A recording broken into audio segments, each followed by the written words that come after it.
dapat gawin kung nabugbog ang anak ko ng kanyang kapwa estudyante? Ayan. Naku, tinanong 'to Aray ko. sa akin ng isa kong itong aking, esthetician 'no. Hello sa'yo, Ara, eto na, tinanong na ikaw ba 'to? Baka ikaw 'tong nagtanong dito.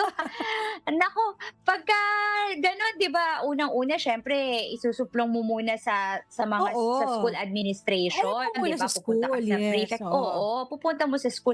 Pero yung time na yun kasi nung sumangguni siya sa akin, Attorney M, talagang ang in-advice ko sa kanya, ipa-blatter niya muna kung talagang malala yung injury ng anak niya para Mm. makakuha tayo ng blatter report at pagkatapos, lumapit ka na sa school administration, sabihin mo na eto nga nangyari tapos hihingi ka ng sanction, 'di ba?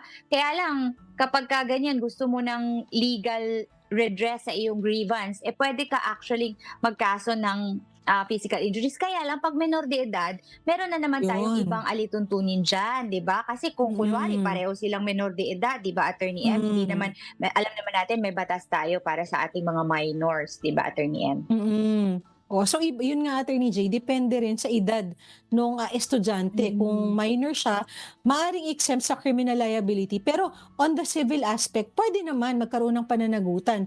Halimbawa Attorney J, nagpa-ospital, nasaktan talaga 'no. So yung pagpapagamot sa ospital ay maaari po naman talagang ipa-shoulder doon sa magulang po nung, menor de edad Mm. na Mm. nakapanakit kanyang, kaklase halimbawa. Alam mo Attorney J hindi ko alam kung nabanggit ko na sa'yo, bago ako nag-law school ako ay preschool teacher.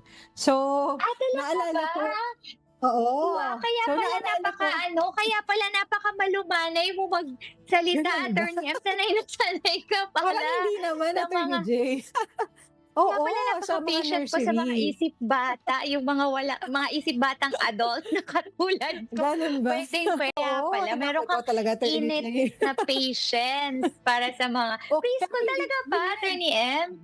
oo, sa nursery Attorney Hmm. J, bago ako nag-law school. Kaya naalala ko 'to kasi nga nakikita ko yung mga estudyante ko talagang may tendency sila, na lalo na siyempre 'pag lalaki, yun yung iba rin yung hormone siguro ng lalaki 'no. So, very careful ako diyan although hindi ko pa alam yung batas natin by that time, hindi pa ako gano'n familiar. Pero yung napakaingat ko kasi parang malingat ka lang ng konti baka magkasaksakan na ng lapis or something Mm. like that 'no. So, Mm. meron akong, parang teacher's aide na nagbabantay din 'pag ako'y nagsusulat or nagche-check ng booklet. So, 'yan, ganyan. Pero alam mo, naalala ko 'di ba sa family code natin or sa civil code, meron tayong tinatawag na substitute parental authority. So, yung mga teachers Oo, po correct. ay may Oo. obligasyon din, oo, na tiyakin na ligtas po Mm. ang kanilang mga estudyante kapag nasa loob ng Mm. classroom nila or within the classroom premises. So talagang pong may gano'n din pong pananagutan ng mga teachers kaya dapat po ay mag-ingat din po yung mga guro at matiyak din po na safe ang environment ng mga bata na nandoon sa Mm. kanilang paaralan. Oh, yun Ang Attorney J, layo ng nandun pa tinalon ang layo ng tinalon ng profession mo, Attorney M, galing sa mga oo, preschoolers bigla kang yung dini-deal mo, mga batas, 'di ba, Attorney M? Parang layo ng oo. jump. Oo. Oo, pero at least 'di ba na-apply ko yung natututunan ko So, Attorney J, kasi na-experience ko siya na-apply mo ba before. sa Congress, Attorney M? Oh, 'di ba? Kasi mas madaling mag-craft ng policy kung na-experience mo siya, 'di ba Attorney J? Oo, Oo, yun. So tama naman, oo. oo. Oh, at the same time Attorney Akala ko J, dagdag sinasabi ko mo na mga rin isip bata yung ating mga kongresista, Attorney M. oy hindi, hindi. Naku, siyempre Ayan. naku. Ayun.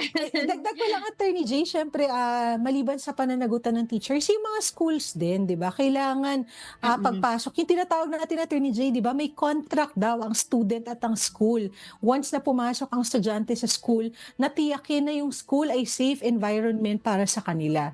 So, kapag napahamak din ng Mm. isang estudyante within the school premises, maaari din pong magkaroon ng pananagutan ng eskuwelahan kung mapatunayan na sila ay may negligence or may kapabayaan na tinatawag doon sa premises kaya naaksidente yung bata 'no.